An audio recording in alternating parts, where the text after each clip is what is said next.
Hello students, welcome to PW OnlyIAS. I'm Harpreet Singh here with a daily analysis of the Hindu from 19th of September 2024. Let's begin today's analysis.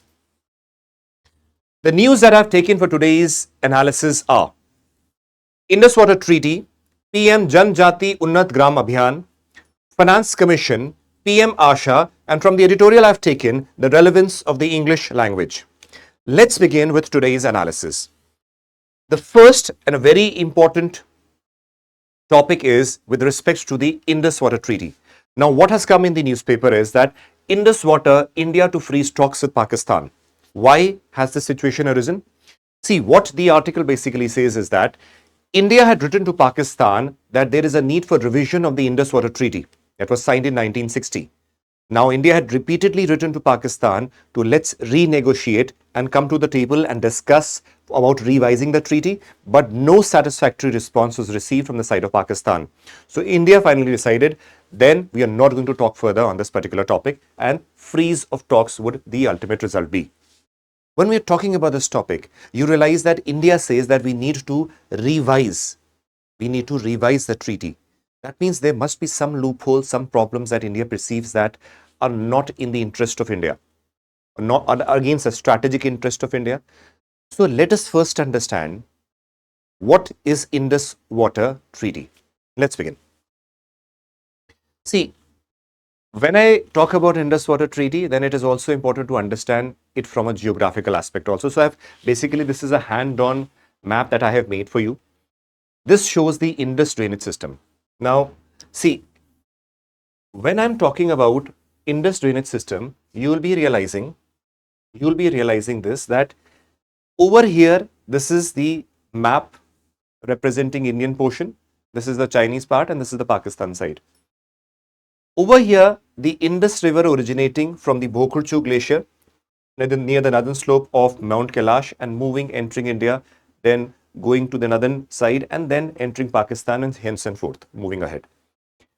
It has so many tributaries that I mentioned, but when we are talking about Indus Water Treaty, it is basically talking about the Indus River and the major 5 tributaries: Jhelum, Chenab, Ravi, Beas and Sutlej. These are the 5 major tributaries. It is talking about how the distribution of water should be done and how the countries, India and Pakistan, can basically use them. So now, please, when you get the PDF, remember that the PDF would be available in the Telegram account, which QR code is given at the end of the video. You can pause that and see from that. This is important for your geographical aspect also. So, this is the spatial aspect which you can see with respect to the Indus River and its tributaries. Now, let's move ahead and see what the Indus Water Treaty is basically about. See, the Indus Water Treaty was an important aspect because it basically dealt with the sharing of the water, because Indus River is a river that is not confined to one particular country. It is moving, obviously has its presence origination from the Chinese region, then moving to India, then Pakistan. So many countries are all involved. So Indus Water Treaty basically deals with the sharing of water. Now see, it was signed by the then Prime Minister of India, Jawaharlal Nehru, and the then President of Pakistan, Ayub Khan. It was brokered by the World Bank because there had to be some mediator who could basically come in between both the countries and resolve this issue of water sharing. So World Bank was the broker which was basically involved in negotiation of this particular treaty. The treaty was this: it was a treaty to come to an outcome of how to share the Indus river system water. That means again how the water could be shared of all the rivers that were basically not limited to one country. Now let's move ahead. Let us understand what is the Indus Water Treaty, which was basically signed in 1960.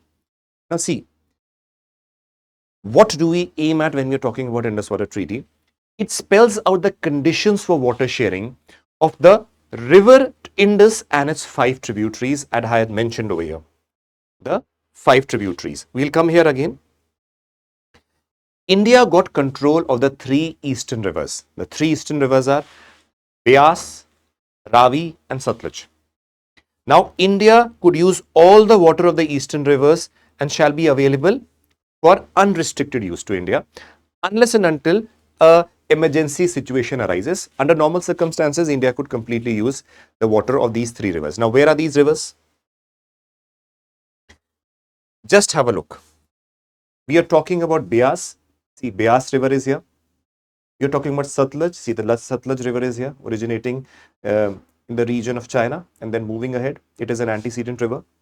And Ravi, again, Ravi is over here, moving here and joining the main river. So these three rivers, an unrestricted access was given to India. Now let us come to what Pakistan got. Pakistan got control of the three western rivers in Indus, Chenab and Jhelum. Now see, Indus river, that means originating from here, moving from India and then crossing Jhelum over here and Chenab over here. Now, this was again a problematic situation. Why? Understand. This distribution at that time, though signed, now is perceived as something that was biased in favor of Pakistan. We'll see that. See, along with the other dimension that is given is that the Permanent Indus Commission was set up by the United Nations for resolving any dispute that may arise. Now, this Permanent Indus Commission is what is mentioned in the article also. This was established at that time by the United Nations in case certain dispute or problem arises. Then this commission will help to resolve the disputes between the countries. Now comes the bone of contention. Understand, by this treaty, India got only 20% of the water from the Indus River system, while Pakistan got 80% of the water supply. Now you just imagine the size of India, the population of India, and compare it with Pakistan. And Pakistan is getting 80% of the water, and India only can use 20% of it. That is the reason why India wants that this is a biased treaty, and India is now growing towards, aiming towards becoming a developed nation by 2047. So we need to make sure that all the treaties that have been biased or not in favor of India, or not in the strategic interest of India, they need to be renegotiated and to the best of our necessities and requirements.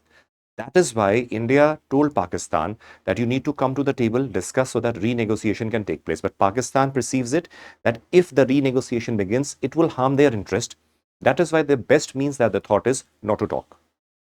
And this was the outcome why the article was basically mentioned in the newspaper. Let's move on to the next topic. Now, this is something very interesting. 5 lakh each to transform the tribal houses into homestays. Before I actually go into why this particular thing is mentioned, we need to understand that whatever this 5 lakh rupees is being given, it is being given under one particular scheme. It is an umbrella scheme. We'll see that also and understand. First of all, understand why this scheme is there and what are the provisions of the scheme, and then we'll come to this article. There's a scheme that is Pradhan Mantri Janjati Unnat Gram Abhiyan. Right?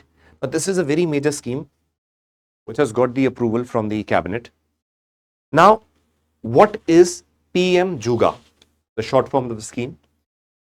Basically, the aim is improving the socio-economic conditions of the tribals communities by adopting a saturation coverage for tribal families in the tribal majority villages and the aspirational districts.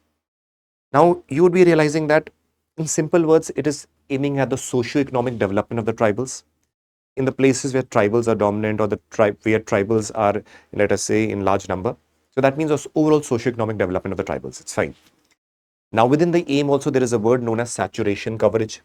Now, had this word been mentioned in your preliminary examination, saturation coverage has been recently in news with respect to which among the following communities. They might mention, let us say, tribals, they might mention, let us say, OBCs, they might mention EWS, then they might mention none of the above. Saturation coverage over here is being used. It means that a holistic and a comprehensive development strategy needs to be prepared, which would basically be implemented under the scheme. Saturation coverage means holistic and comprehensive. That means dealing with all the dimensions of the tribal development. These are small words that are picked up by the people who are setting your examination paper. So please be careful about that. Next is the outlay. You don't have to remember the exact amount. Maximum you can remember is, let us say, close to 79,000 crore. What is important over here is that it is not a scheme which is being completely financed by the central government. It has its contribution from the central government also, as well as the state government. So this is something very important. Now, what was the aim? The aim was a comprehensive and holistic socio-economic development of the tribal communities in the tribal districts and the aspirational districts, which are really backward. Nodal agency, please remember the nodal agency for the implementation is Ministry of Tribal Affairs, but it is not only the Ministry of Tribal Affairs which is involved. Large number of ministries, which are 16 other, that means 16 plus a tribal ministry makes it 17 ministries. UPSC can also put a statement, only 16 ministries are involved. No, 17 are involved. 16 plus the Ministry of Tribal Affairs, which is a nodal ministry. It includes the Ministry of Tourism, Ministry of Rural Development, Ministry of Jal Shakti, and all those ministries are involved, right? Many. So now comes what is the goal. Now remember that so many goals are there. Basically, all the ministries are coming together, looping in and trying to develop or help in the socio-economic development of the tribals. The first goal is developing enabling infrastructure. First, pakka houses for the eligible households and the other entitlements. Improving the village infrastructure. That is the first goal, and these are the further points which we are going to deal with them. Second goal is promoting economic development. Under it, skill development, entrepreneurship promotion, enhanced livelihood and self-employment. Goal 3, universalization of the access to good education. That means proper education should be available to the scheduled tribes. We know that there is very large dropouts among the scheduled tribes communities. Many scheduled tribe women are also not able to attend these schools. So a lot of issues are there. So education for the scheduled tribe is being emphasized over here. Again, the Ministry of Education would come here along with the Ministry of Tribal Affairs, depending upon the requirements of the various ministries, because 17 ministries as a whole are involved. Goal 4 is healthy lives and dignified aging. You know that there are a lot of health issues. For example, the tribals in India, according to the Kaka Committee report, 50.4% of the tribals are addicted to alcohol in comparison to close to 31% overall in India. We see large number of problems with respect to diseases coming up, drugs issues coming up, unhealthy living coming up. The reason behind it is that they are coming in contact with the mainstream population. Now, certain mining activities taking place in certain regions is going to impact the livelihood, their food system, their relation with the land and the forest, along with it, their water supply. Because in case of mining, you realize that the water supplies gets disrupted with pollution or heavy metals, and that creates a lot of issue for the tribals. So we need to deal with all these issues in a very comprehensive manner. This is what this particular scheme is aiming. Now coming to the article, please remember, this is 5 lakhs each to transform the tribal houses in homestays. Now, which ministry is basically dealing with? Please understand, Ministry of Tourism is coming up under the leadership of Ministry of Tribal Affairs. As I told you, 16 ministries are involved.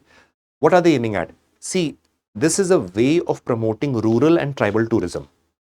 Homestays means, let us say, you have a concept of Airbnbs where you basically, some houses are there where people from outside come, pay a certain amount, stay there like they are members of the family, and then with basic amenities are there and they enjoy that life for a day or two, whatever they have booked, and they go.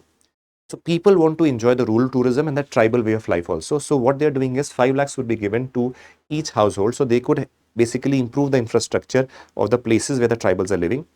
Other people can come stay with the tribals. That could be a means of revenue generation for the tribals also, and boosting the tourism in India in the various rural regions and the tribal regions also. So this is again a means of what this will come, improve the infrastructure also. It will improve the economic empowerment also. Such things are again a holistic development approach. Now this is a very good initiative because it will help in the empowerment of the tribals. But along with it, we need to understand one thing, that Kaka Committee report on the tribals have basically stated that intervention with respect to these developments are fine, but it should not lead to the exploitation of the tribals also. We need to balance our approach. That is why the tribal Panchsheel concept does come into being, where we need to realize that we need to balance the autonomy or the culture of the tribals. Along with that, we need to balance the economic and other aspects of empowerment. So let's move on to the next topic.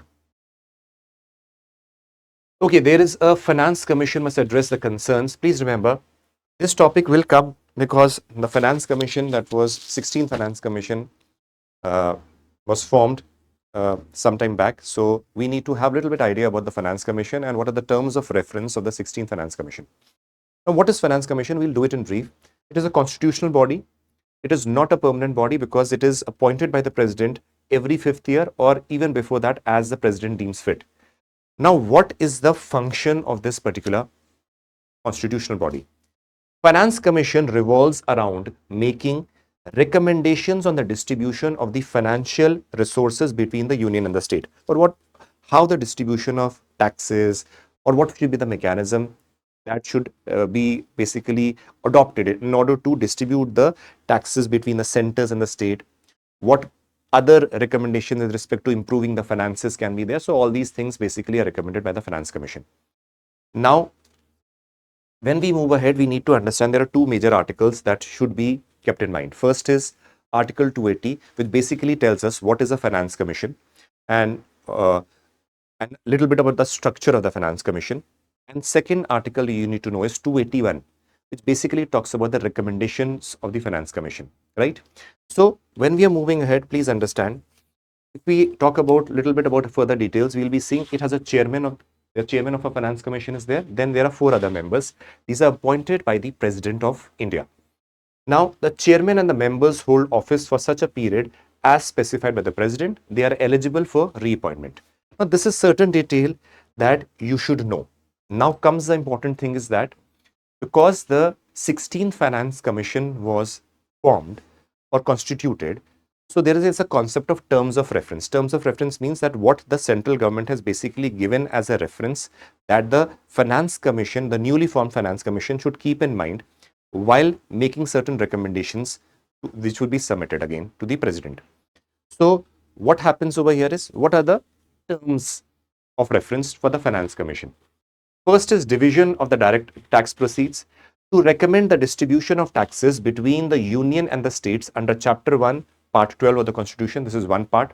So the Finance Commission is going to recommend the distribution of the taxes, or what are the changes that can be made about with respect to the distribution between the center and the states. Second, principle of grants in aid, establishing the principles governing the grants in aid to the state from the Consolidated Fund of India. So there are various grants that can be provided to the state. So what should be the mechanisms, what should be the principles that sometimes the central government is giving the grants in aid to the states, what should be kept in mind? So those principles, those aspects are basically will be recommended by the Finance Commission. Next is enhancing the state fund for the local bodies. Now, identify the measures to enhance the consolidated fund of the state. It is aimed at supplementing the resources available to municipalities and the panchayats. You remember one thing, that how can you enhance the resources of the municipalities and panchayats? You know that very well that though, okay, in case of municipalities, because their condition is economically relatively better, but if you see the panchayats, they lack resources. They're dependent on the state bureaucracy for the funds that they get, and only then they can implement the things. So what is going on is there is concentration of power taking place at the district and the state level, and the major aim of decentralization of power by the local bodies is not being implemented because the local bodies do not have the financial resources. So the Finance Commission also recommends what can be done by the state bodies also, so that these local level bodies, that is the panchayats and the municipalities, can be empowered so that they have an autonomy towards implementing of the various schemes and policies at their own level and resolving the problems of the people. Next, evaluation of the district disaster management financing. Now, this topic becomes very important because the Finance Commission has been told to evaluate all the policies and about the funding that basically the large amount of money that is basically spent on the financing or because of the losses that happen because of various disasters. This becomes very important because we have seen COVID-19. It was again a disaster which affected the complete country, not only the country, the whole world. A lot of money was spent on, let us say, vaccinations and other aspects related to COVID. So over here, the 16th Finance Commission has been given a term of reference that you need to deal with this particular topic also, that the Commission may review the current financial structure related to the disaster management initiatives.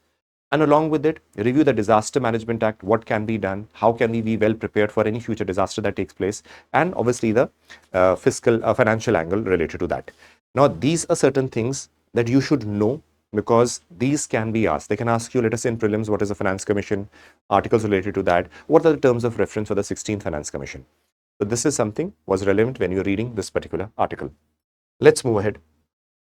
PM-AASHA scheme will continue with additions. Now, certain scheme is being told that it will continue. We need to understand that. We need to know about the scheme also. So if you want to see a scheme is again, the Union Cabinet has taken a decision that the scheme will continue. So what the scheme is, that you as aspirants should be aware of, because they can ask you any provision related to the scheme in your preliminary examination and in your mains examination also. They will say, write the provisions for the PM-AASHA scheme. Then it is important that we analyze this particular scheme as well. See, Pradhan Mantri Annadata Aay Sanrakshan Abhiyan. Right? Now, what is this scheme? It is a scheme by the government of India aimed at rationalizing the agricultural produce and prices and policies. Please remember that farmers have continuously been facing the problems of proper prices they're not getting the proper prices, the various constraints and issues related to the market. So the government has came up with a scheme basically, which basically aimed at rationalizing the agriculture produce and proper prices, that the farmers can get proper prices for the produce that they are producing basically. So this is the major dimension. Now, what is the primary objective? Enhancing the efficiency, reducing the wastage and leakage in the storage, and achieve the financial gain. How? If you're reducing the various leakages, various wastages, automatically there will be financial gain also. So these are the three major objectives of this particular scheme. Now, please remember, merely seeing that this is the aim and this is what the scheme is talking about will not work. This particular scheme has three major components and each of them is itself a further sub-scheme. So let us understand that. The scheme has three components. How it is working, because we said that it is aimed at benefit of the farmers, they get a proper price and all those dimensions associated with that. So now how is it working? It has three components. First, price support scheme. First component is price support scheme. What does it mean? See, under the PSS, that is a price support scheme, the government engages in physical procurement of the agriculture products. That means the government itself procures the produce that the farmers are producing. Physical procurement of what? It involves direct purchase of commodities such as paddy, wheat, nutri-cereals and coarse grains from the farmers. That means it is physically involved in procurement of these particular agricultural produce. Now what happens is that the government sets up the MSP, right? And through the PSS, it ensures that the remunerative prices for the farmers produce, because the government is itself procuring it. Now when it is procuring it, it will make sure that the farmers get the correct price. Now what is MSP? Please remember, MSP is the guarantee amount paid to the farmers when the government buys their produce, because it is a guaranteed amount. It is before the sowing only it is announced that this is going to be the MSP. Now when the farmers sow, when the produce is generated, when the government buys their produce, it gives them the guaranteed amount that, hey, they had announced it even prior to the sowing. So over here, the important thing is government engages in the physical procurement of the agricultural products. That means it is physically procuring which of them? Paddy, wheat, nutri-cereals and coarse grains. This is one. The second over here is price deficiency payment scheme. Now, unlike the physical procurement does not take place over here. How? What is happening then? PDPS provides for the mechanism for making direct payment to the farmers based on the differences between the MSP and the market price. Now, what happens is that supposingly, instead of the government buying your products, you will be realizing that the farmers want to sell it in the market, but the market price has gone below the MSP. And that is a problematic situation that the farmers would be suffering. So what happens is that MSP minus the market price, there is a deficit amount that is there that would be paid by the government to the farmers. Now, this is again securing the farmers from the price that falls in the market. So that is why this is again a very important measure for protecting the interest of the farmers. Next, pilot of private procurement and stocklist scheme. This basically involves in that the private players should also come within this market or the agricultural sector, which involves participation of the private entities in the procurement and stocking of the agricultural produce, where storage facilities can be there from the private players. So these are the three major dimensions which were there, which the government says this scheme would continue further, right? Now let's move ahead. This is the editorial. This is the last. Please understand this. This article doesn't mean that we are favoring any language or not. No, this is only the view that the author has mentioned. I'm telling you what he has mentioned. In various parts over here, there would be disagreements and there are certain errors also, which are not valid also. But we are just discussing what the article basically says, because these articles are important for your comprehensive understanding and they can be asked as passages in your CSAT. What this article basically says is that we need to shed the very microscopic, or let us say very narrow view, which basically aims at, let us say, distancing oneself from the English language. This article says that English language is a very important component, let us say, whether it is your jobs, whether it is your proper understanding, it is also a part of diversity. Then it also says that national education policy over here is trying to shed English language in one or the other way. This is also being opinion mentioned here, though that is not correctly, absolutely right. But we over here are just understanding what these authors are basically saying. Now, please understand, in the initial paragraph, the thinkers basically mentioned that English is related to socio-economic opportunities. How? They said because once you know English, it helps you to gain a lot of jobs. If you sit in your placements also, you'll be realizing that you have an English section also. If you are appearing for MBA, if you are appearing for civil services, you'll be realizing that there is importance of the English language also, right? You have a compulsory paper of English. So that means English is important. You cannot simply just leave English. So that means it is an important socio-economic opportunities that are provided by knowing the English language. Then as we move ahead, the authors over here say that national education policy is in a way restricting the English language. Now, this statement is not completely right. You can differ from the thinker, because remember, when you are reading the authors and thinkers, it doesn't mean they are completely going to be right. National education policy does not favor any language as such, right? It basically helps to promote the regional languages also. It helps to promote the diversity of languages also. So though what we will restrict ourselves to what the thinker is saying. So he said that national education policy is restricting the use of the English language. As we move ahead, we see that rich over here, he said the rich and the elite use English language, and because of the knowing of the English language also, they have had further opportunities to enhance their work, enhance their business, get more opportunities, which the people who are avoiding the use of English might find problem in, because their opportunities might be restricted to a certain extent. So then we move ahead. He basically gives a certain statistics. He says in 2011 census, 90% of the population do not speak English. Now, this is not absolutely correct also, because this is in the census, they would have mentioned that they might not have English as a first language. But again, they've mentioned that large number of people might not be knowing English or not be using English.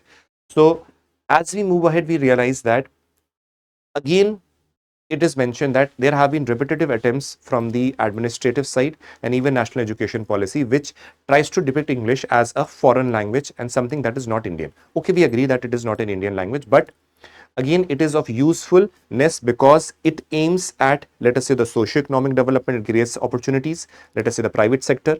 Also, it can be used as a language which can link the various parts of the state also, various states, because every state does not speak Hindi, but English is something that is a global language. So he said that we are missing on that linkage with the world and the other states when we just simply treat it as an alien language. Now, as we move ahead, we over here mentions that national education policy is focusing on the 3-language formula, where it is being repeatedly pushed by the national education policy, where again it is trying to hurt the interest of the English language. So it is going against the English. This is what is being talked about over here. Now, as we move ahead over here, the same statements are being continued. In this particular article, in this particular statement, he mentions that, see, after 1991, liberalization, privatization, and globalization took place. And this basically led to English language gaining a lot of importance, because BPO sector, the call centers and the various MNCs that came up, for them, the English language was one of the essential ingredients. And those who were not that fluent in that, they somewhat took a back seat. So that means he says that it is important that English language should be seen not only from the perspective that it is hurting your culture, no, as an opportunity also. People are today learning French, German. So we cannot take English language as something that is hurting the culture in a way. This is what the author is trying to say. As we move ahead, he basically mentions that national education policy is favoring the regional identity because it is promoting regional language. Now you can differ over here. Regionalism cannot be merely taken from a negative angle. Regionally, giving status to the regional languages also helps you to celebrate the culture of the various regions. Over here, the author takes it to a very extreme level, which is not relevant over here because he tries to associate that when national education policy is promoting the regional languages also, he thinks it as a form of negative regionalism, which is not right. So we should be ourselves be having a common sense that we should not accept everything that is written in the editorials because these are views of them. They might not be right also. As we move ahead, we realize that over here he mentions with respect to freedom struggle. He says that very wrongly also he states that the freedom struggle and Hindi language have a very close association. He said one major freedom fighters used to use Hindi. Now that is something wrong. Because Hindi language was being used by many freedom fighters doesn't mean that the people from other regions are not participating. There was equal participation or even large participation from the southern states also, northeastern region, eastern, western, southern, every part. So again, this is something those being presented by the thinker would not be completely right because he is using this argument as a means of saying that Hindi was being used by the freedom fighters more. That would be a wrong statement because he says that because Hindi was being used by freedom fighters, so people think that Hindi is the language only of India. Now this is a wrong connotation, and because of that, English is being curbed. Now this statement again would be wrong from the part of what the author is basically saying. As we move ahead, we'll be realizing that he says that Tamil Nadu versus Hindi protest took place. Now again, please understand. During that time when Tamil Nadu protested against the Hindi language was they did not want Hindi to be imposed on them. That was a protest. So over here, the author is trying to mix a lot of issues and justify the importance of English language. Now we need to be careful about that when we are reading, we should understand, okay, the importance of English is there, but it doesn't mean that we hurt the regional identities and the regional culture. As we move ahead, what is he trying to say? He is basically giving a two-language formula. He's saying that we should have one emphasis on the regional language, what the people speak, and other the English language. Now, this again is itself a controversial aspect because we need to understand that language is a means of communication. Every language in India has its own beauty, own history, own culture associated with it. The article that is presented over here has certain biases with respect to national education policy, but we need to analyze that national education policy basically is trying to focus on the diversity of the languages also. It is not discriminating against any language. In fact, the national education policy is focusing on the critical thinking of the students.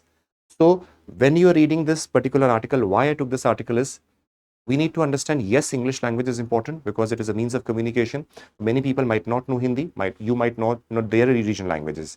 Yes, it is important from the dimensions of economics. Yes, it is important from the dimensions of global perspective. Yes, for placements and let us say job opportunities, it is important, no problem.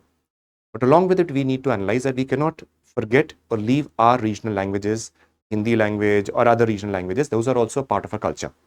So when you read the editorials, it is very important you understand that whatever is written in the editorial doesn't mean those people are completely perfect in their views.